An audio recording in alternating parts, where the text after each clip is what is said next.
Salut, c'est Chloé et on se retrouve pour une vidéo où je vais vous parler de mes meilleurs et de mes pires achats luxe de 2025.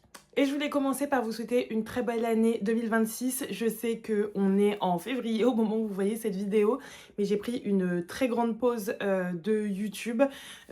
J'ai eu une fin d'année un peu compliquée, un début d'année aussi un peu compliqué avec pas mal de soucis perso. Du coup, j'ai été un peu moins présente et j'avais vraiment besoin de prendre cette pause. Du coup, là, je reviens beaucoup plus en forme, beaucoup plus motivée et j'en profite pour vous souhaiter une très très belle année 2026, qu'elle vous apporte toute la réussite, tout le bonheur et toute la santé possible pour vous et vos proches. Du coup, je vais vous faire maintenant toutes les vidéos que je voulais faire en fin d'année ou en tout début d'année, comme les meilleurs et les pires achats luxe. Mais je me dis que c'est des vidéos qui restent un peu intemporelles parce que c'est des achats pour certains dont je suis trop contente et que vous allez pouvoir peut-être vous ajouter à votre wishlist, ou des achats où vous allez peut-être vous dire ah mais finalement j'avais envie d'acheter cette pièce mais c'est pas forcément la meilleure pièce à acheter. Vous allez pouvoir tirer des expériences de ce que je vais vous dire aujourd'hui. Donc je trouvais que c'était quand même un sujet de vidéo qui était intéressant à faire, même si c'est pas une vidéo bilan de fin d'année.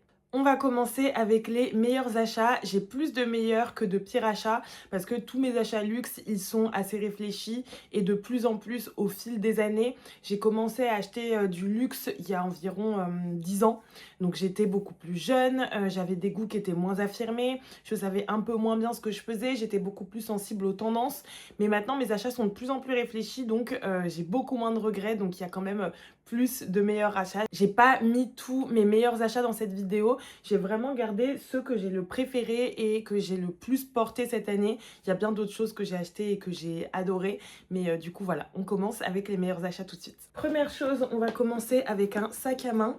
C'est mon Alma bébé. C'est pas vraiment un achat. En fait, je l'ai eu dans une collaboration avec BAM Luxury Store. Au lieu d'être payée pour cette collaboration, j'ai eu le sac en cadeau. Donc, je le compte comme achat parce qu'en fait, c'était mon paiement de la collaboration, on va dire. Donc, c'est vraiment un des sacs que j'ai le plus porté en 2025. Je l'ai eu en septembre et tout le dernier trimestre, il n'y a pas une semaine où j'ai pas porté ce sac. Je l'adore. Il est ultra versatile. Je peux le porter tout le temps. En journée avec un jean, un pull. Vraiment, je pourrais le porter là aujourd'hui de manière ultra casual. Et je le porte aussi le soir avec des petites robes pour sortir.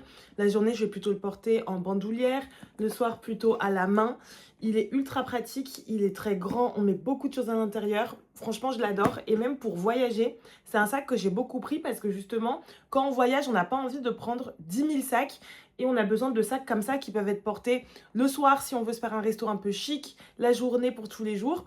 Et par exemple, quand je suis allée en Espagne à Barcelone, d'ailleurs j'ai filmé un vlog à Barcelone que je vous ai pas encore posté alors que je suis partie fin septembre. Je pense que je vais essayer de vous le poster. C'est juste que d'envoyer les rushs à ma monteuse, c'est ultra lourd, c'est la galère. Et du coup, j'ai pris ce sac pour aller à Barcelone et pour aller à Genève aussi. Enfin, je l'adore, je le porte tout le temps. Il est en cuir épi, ce qui fait qu'il est ultra résistant. Vous voyez, je l'ai énormément porté et il est en top état, il n'y a pas une rayure. Franchement, il est top, il est ultra résistant. Cette couleur, elle est méga lumineuse. Franchement, si je l'avais pris en noir, je pense que je l'aurais moins porté parce que ce sac, je le porte très facilement avec une tenue qui est très sombre. Je l'ai porté avec des tenues full black, avec des tenues bleu marine. Je me souviens d'un soir où je l'avais porté pour aller au restaurant. J'avais un jean gris, un e-tech Uniqlo noir et un blazer noir. Donc tenue très foncée, très sobre. Et j'avais juste ce sac qui donnait une petite touche de peps à la tenue. Et du coup, je pense que vraiment, si je l'avais eu en noir, je l'aurais limite moins porté que dans cette couleur framboise bordeaux. C'est une couleur qui va avec tout, mais qui à la fois donne vraiment du peps à une tenue. Bon voilà, franchement, je sais pas quoi dire de plus parce que vraiment, je l'adore. Et je pense que c'est mon meilleur sac de ma collection. Enfin, c'est mon préféré. Mes deuxième meilleur achat de 2025, ça vient de chez Chanel. Et c'est mes petites boucles d'oreilles, notamment celle avec les perles. J'ai deux paires de boucles Chanel, j'en ai aussi sans les perles, mais je crois que c'est celle-ci mes préférées. Je trouve que les petites perles, ça leur apporte vraiment un côté encore plus chic, encore plus élégant. Et je les trouve sublimes. Franchement, elles sont magnifiques. Elles sont champagne, donc elles vont aussi bien avec du doré que de l'argenté. Et je les ai beaucoup mises, malgré le fait qu'elles soient assez bling bling. Hein. Vous avez le gros double C, les perles. Mais en fait, je trouve que comme j'ai les cheveux courts, d'avoir des boucles d'oreilles assez imposantes, c'est joli. Et ça fait un peu moins bling bling que Je sais pas. En tout cas, je les ai beaucoup portés. Je suis très, très contente, de cet achat. Je vous conseille pour, ce type de bijoux fantaisie des maisons de luxe, de les acheter en seconde main. Par exemple, pour les bijoux Chanel, vous pouvez, regarder sur Whatnot, Maïsa, Myriam de Maïsa en a énormément. Moi, les miennes, elles viennent de chez Maïsa. Donc, je vous conseille d'aller regarder parce qu'elle en a souvent à des prix, qui sont assez corrects.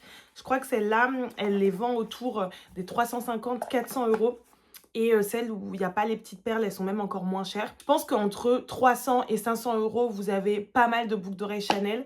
En tout cas, moi, je les adore. Je les ai beaucoup portées. Et on m'avait dit que les bijoux fantaisie Chanel, ils étaient pas très résistants, qu'il y avait beaucoup de chances que des strass tombent, qu'elles noircissent très vite. Bah, franchement, je les ai énormément portées et j'ai pas eu de soucis. Elles sont en très bon état. Donc, après, je dors pas avec, je suis pas allée sous l'eau avec, mais je les ai quand même beaucoup portées et elles sont nickel pour l'instant. Je vous ferai une update si vous voulez, mais pour l'instant, aucun souci. Prochain meilleur achat, je vais vous parler d'un autre sac. Il s'agit de mon mini HL de Louis Vuitton.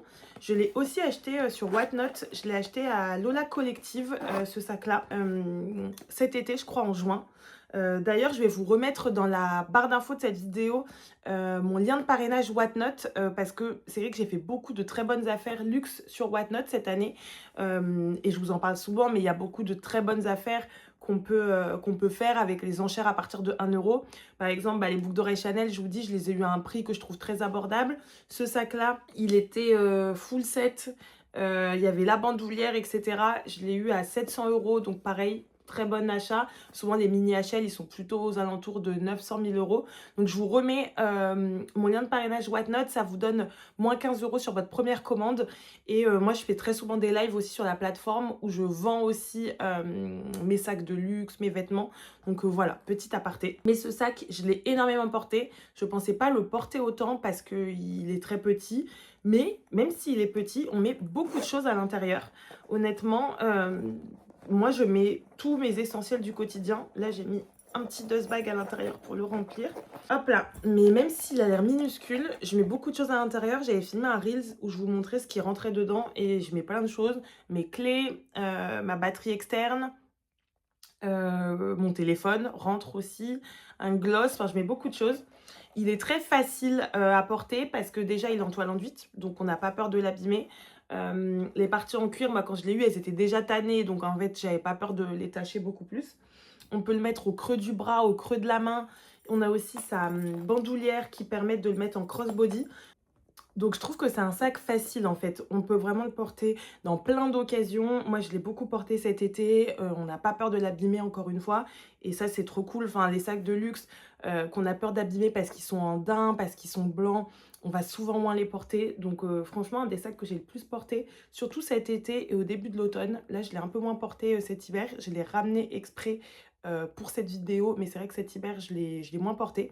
Mais je pense que je vais bien le reporter au printemps. Mais franchement, très bon achat. Et honnêtement, quand je l'ai acheté, justement, je me suis demandé si j'allais suffisamment le porter à cause de sa taille.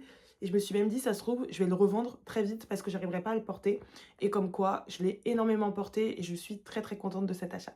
Prochain achat, c'est pas vraiment un achat parce que en fait c'est un cadeau que j'ai eu pour Noël. Je vous ai pas fait de vidéo cadeau de Noël parce que j'ai pas eu énormément de cadeaux physiques. J'ai plutôt eu de l'argent, des choses par exemple, j'ai aussi eu de l'informatique, des choses pour m'aider à filmer mes vidéos, etc. Mais j'ai eu ce petit porte-carte Chanel pour Noël et mon anniversaire d'un membre de ma famille. J'avais plus de beaux porte-cartes parce que l'an dernier, en janvier dernier, pardon, j'avais acheté le porte-carte Vuitton Murakami de la collab quand il y a eu la réédition qui est sortie l'an dernier. Mais quand je me suis fait arracher mon sac dans le métro au printemps, du coup j'avais mon porte-carte dedans, donc j'avais plus de porte-carte. J'en avais un peu transitoire que j'avais eu au bon marché, enfin vraiment un porte-carte en toile enduite très basique. Et je m'étais pas racheté de beau porte-carte parce que j'avais déjà perdu un portefeuille en Espagne qu'on m'avait volé, perdu, je sais pas trop. Après le Vuitton Murakami, enfin j'avais pas envie de remettre de l'argent là-dedans. Et du coup, je l'ai eu, celui-ci, pour Noël et mon anniversaire d'un membre de ma famille. Donc, j'en suis très contente. Je le mets dans les meilleurs achats parce que je trouve que c'est quelque chose d'utile. Et même si là, je l'ai depuis moins d'un mois, je sais que je vais l'utiliser tous les jours cette année. Donc c'est en ça que je trouve que c'est un bon achat. Là, j'ai retiré mes cartes pour la vidéo, mais je l'utilise tous les jours, il est dans mon sac, tous les jours. Et comme il est en cuir grainé, il va pas s'abîmer facilement, je pense. Pareil, je vous ferai une update si ça vous intéresse, mais normalement, il devrait pas s'abîmer facilement et je suis contente parce qu'il est vraiment, vraiment intemporel, vraiment basique. Dernière pièce que j'ai avec moi pour les meilleurs achats, il y en a encore une, mais que j'ai pas avec moi, je vous mettrai une photo.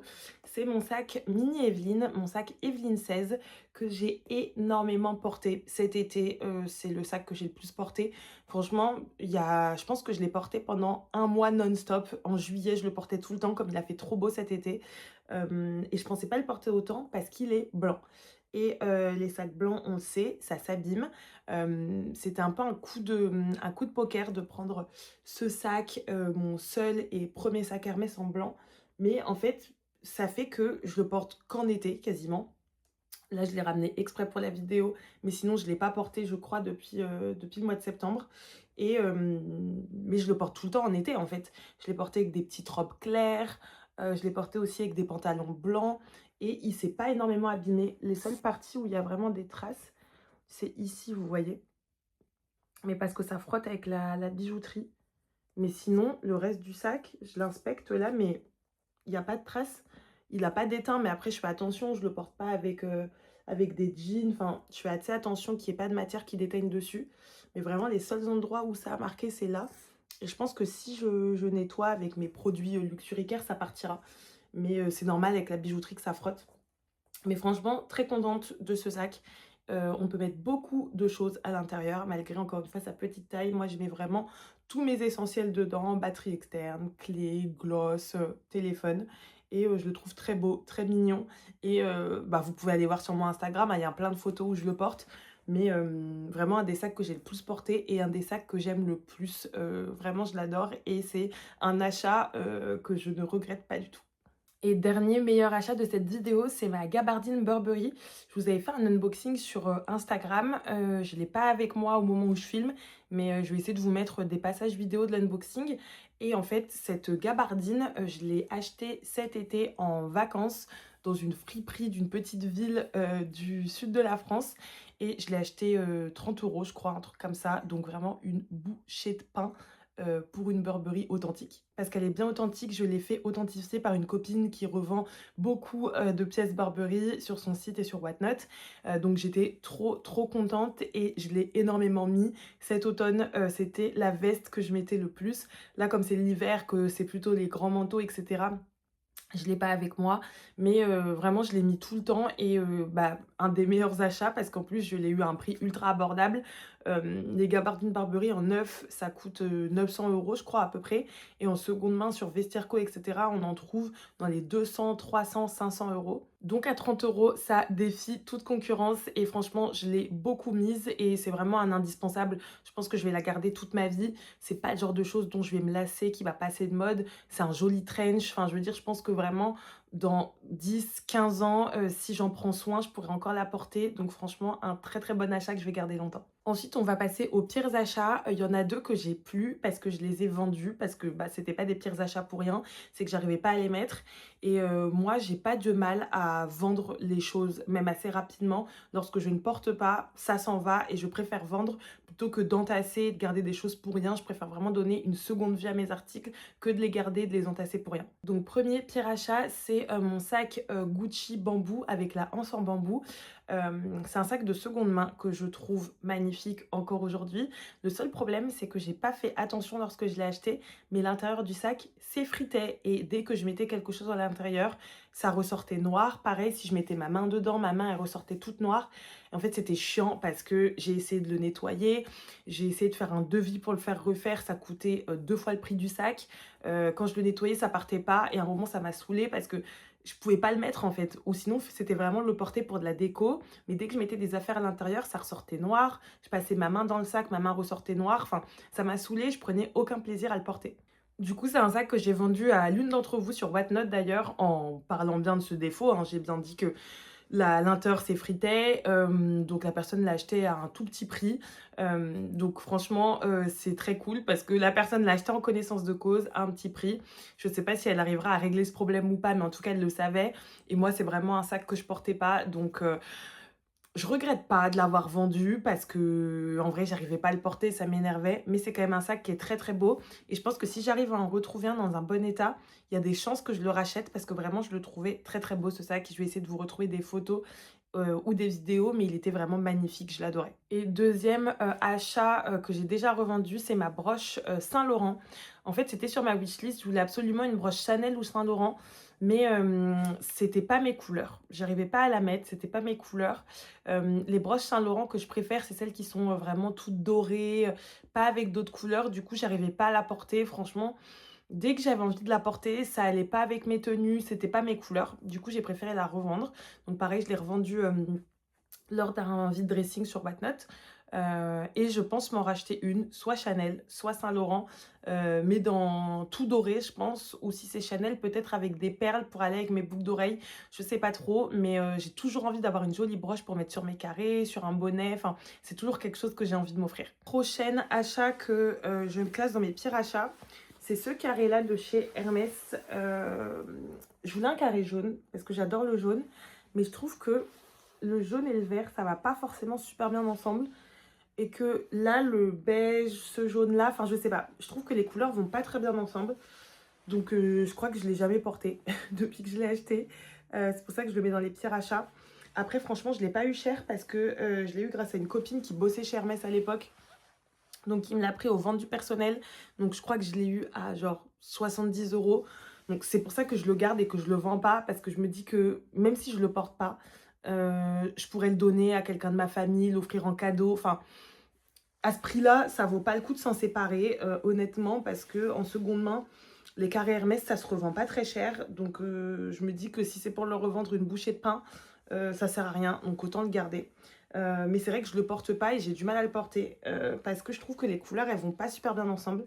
Donc j'aimerais bien trouver un autre carré jaune, mais je sais pas avec des couleurs comme ça. Là, il y a un truc qui me dérange et qui fait que j'arrive pas à le porter. Prochain pire achat, c'est pas un achat, en fait, c'est un cadeau de ma maman. Enfin, ma maman m'a donné une montre Seiko. C'était une montre qui était à elle et qu'elle portait pas. Parce que j'ai commencé, enfin, j'ai toujours été vraiment très passionnée et intéressée d'horlogerie. Juste, je sautais pas le pas parce que je me sentais pas légitime à en parler, à en acheter. Enfin, c'est plus technique que la maroquinerie ou la joaillerie. Et quand vraiment, j'ai vraiment voulu m'y intéresser plus. D'ailleurs, vous le voyez, j'en parle de plus en plus dans mes contenus sur les réseaux sociaux. Depuis que je suis allée à Genève aussi, au Geneva Watch Day, je me permets plus d'en parler. Et quand j'ai commencé à m'y intéresser plus, ma mère elle m'a dit: «Ah mais si tu veux, je te donne ma montre Seiko». Et j'étais en mode: «Ah trop bien et tout», parce que j'avais pas encore de montre à ce moment-là. Depuis, j'en ai acheté quelques-unes. D'ailleurs, j'ai acheté celle-ci que je mets tous les jours parce que mon truc, c'est vraiment plus les montres bijoux et celle-ci, je la porte pas. Donc je pense que je vais lui rendre, parce que ça doit faire 1 an que je l'ai et je l'ai jamais portée. J'arrive même pas à l'ouvrir. Hop, je vais vous montrer ce qu'elle rend à mon poignet. Mais ouais, je l'ai jamais portée alors que ça fait 1 an que je l'ai, donc je pense que je vais lui rendre. Je trouve que ça me va pas et j'aimerais beaucoup avoir une montre en acier avec des touches d'or, mais pas dans cette forme-là. Enfin, je sais pas ce qui me dérange exactement dans cette montre, mais j'arrive pas à la porter, elle me plaît pas. Donc je pense que je vais la rendre à ma mère. C'est pas un pire achat, parce que, bah, je l'ai pas acheté, mais c'est un peu dans les choses, ouais, voilà, qui traînent chez moi et qu'on rien à faire parce que j'arrive pas à les porter, quoi. C'est pas mon style, c'est pas du tout une montre que j'aurais achetée de moi-même. Donc je pense que je vais lui rendre et si elle veut pas la porter, on la vendra, on verra. Mais ouais, j'arrive pas à la porter et au début, je me disais c'est parce que peut-être parce que les montres, c'est pas mon truc et que ça me dérange d'avoir un truc au poignet. Parce que, bah, en fait, je portais jamais de montre avant et je porte très peu de bracelets. Mais vous voyez, depuis que j'ai celle-ci, je la porte tous les jours. Donc c'est vraiment juste parce que le design me plaisait pas. Là, je suis amoureuse du design de ma petite Airwatch et je la porte tout le temps. Donc voilà pour cette montre Seiko. Et dernier pire achat, c'est mon sac Lady Dior. C'est un achat récent. Je l'ai acheté sur Whatnot au mois de novembre, je crois. Et je sais pas encore si je peux le mettre en pire achat parce que c'est tellement de la fin de l'année que j'ai pas eu le temps de le mettre, mais en même temps, ça fait pas longtemps que je l'ai. Mais je sais pas quand mettre ce sac. C'est ça le problème. Les Lady Dior, c'est des sacs que j'adore, mais peut-être en format soit plus grand, soit vraiment le grand Lady qui peut limite être un sac de travail où on peut mettre un ordinateur, soit en plus petit, les Lady DJoy, les micro Lady Dior, un peu comme celui qu'a Margot de Bam Luxury Store. Mais celui-ci, j'arrive pas à le mettre. Et c'est pas parce qu'il est blanc, parce que vous voyez par exemple mon Evelyn blanc, je l'ai mis tout le temps. Après, je l'ai mis l'été, celui-ci. Après, celui-là, même l'été, je le mettrai pas, je pense, parce que c'est juste le format que j'arrive pas à porter. C'est vraiment un entre-deux. Moi, je suis très, très grand sac ou très petit sac. Là, c'est un entre-deux que j'aime moyennement. Et en plus, il se porte que à la main. Il se porte pas en bandoulière. Je pourrais rajouter une bandoulière, mais en fait, il est tellement grand que je pense qu'en crossbody, il serait même pas joli. Donc voilà, je l'ai pas encore mis, ce sac. Je l'ai ramené là juste pour la vidéo parce qu'il était même pas chez moi. Je pense que je vais le garder un petit peu pour essayer de le mettre. Et je pense que si j'arrive pas à le mettre d'ici quelques jours, quelques semaines, je le garderai pas parce que c'est dommage en fait. Moi, j'aime pas avoir des choses que je porte pas. Ça sert à rien. Je préfère avoir une plus petite collection mais d'avoir que des choses que je porte. Pareil, je fais tout le temps des rotations de sacs.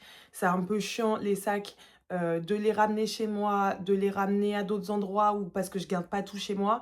Donc je préfère en avoir le moins possible pour faire le moins de rotation et pas m'encombrer en fait. Donc je vais essayer de le porter et si j'arrive pas à le porter dans les prochaines semaines, je le garderai pas.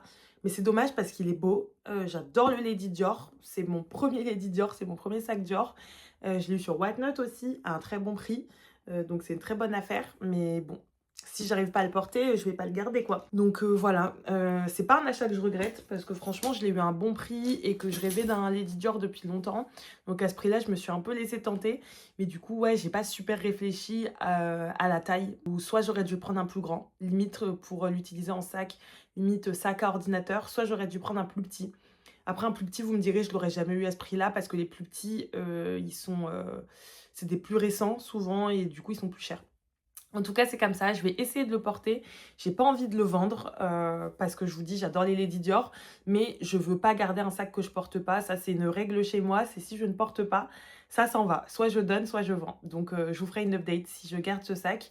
Et si je le mets en vente, vous le verrez sûrement sur mon Vinted, sur mon Whatnot. Enfin, vous verrez ça. Donc, voilà. Donc, écoutez, voici mes meilleurs et mes pires achats de 2025. N'hésitez pas à me dire dans les commentaires, vous, quels sont vos meilleurs achats luxe et vos pires achats luxe de 2025. Ça peut permettre à des gens d'être convaincus par une pièce ou justement de se dire ah je vais peut-être pas prendre cette pièce là parce que c'est le petit rachat de quelqu'un d'autre. C'est toujours intéressant d'avoir vos retours. Dites-moi aussi dans les commentaires quelles sont les prochaines vidéos que vous voulez voir sur ma chaîne YouTube pour 2026 et je vous dis à très bientôt pour une nouvelle vidéo YouTube parce que je vais reprendre mon rythme habituel d'une vidéo par semaine.